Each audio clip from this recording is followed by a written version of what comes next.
ఎందుకు ఈ అప్పుల గురించి లెక్కల గురించి ఎంతగా ప్రచారాలు?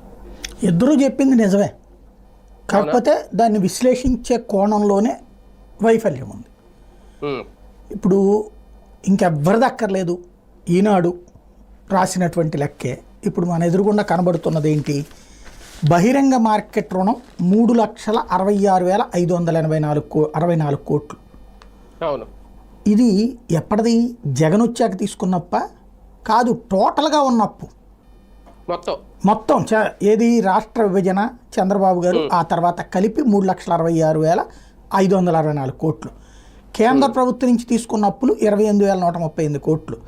ఇతర సంస్థల నుంచి తీసుకున్న అప్పులు 19,858 కోట్లు.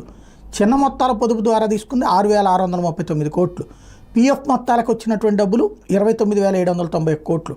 డిపాజిట్లు రిజర్వ్ నిధులు 40,740 కోట్లు. మొత్తం కలిపి 2024 మార్చి 31 నాటికి టోటల్గా రాష్ట్రానికి ఉన్న అప్పు 4,91,734 కోట్లు అని వాళ్ళే చెప్పారు. ఇందులో దాదాపు 2.5 లక్షలు 2,90,000 కోట్లు చంద్రబాబు ఉన్నప్పుడు ఉంటుంది.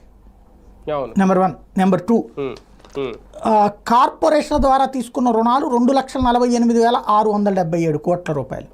ఇందులో సగం చంద్రబాబు టైంలో ఉంటుంది. అదే సమయంలో పెండింగ్ చెల్లింపుల మొత్తం పెండింగ్ బిల్లులు 2,06,687. చంద్రబాబు గారి టైంలో కూడా 1,50,000 కోట్లు ఉంది కదా. ఒకసారి గుర్తుకు తెచ్చుకోండి. ఇప్పుడు ఏం కడుతున్నాం మనం బిల్లులు? అప్పటి ఉపాధి హామీ బిల్లులు, అప్పటి టిడ్కో బిల్లులు, అప్పటి రాజధాని ప్రాంత బిల్లులు. అంటే అప్పుడు పెండింగ్ ఉన్నట్టేగా, అప్పుడు పూర్తి చేయనయ్యే కదా.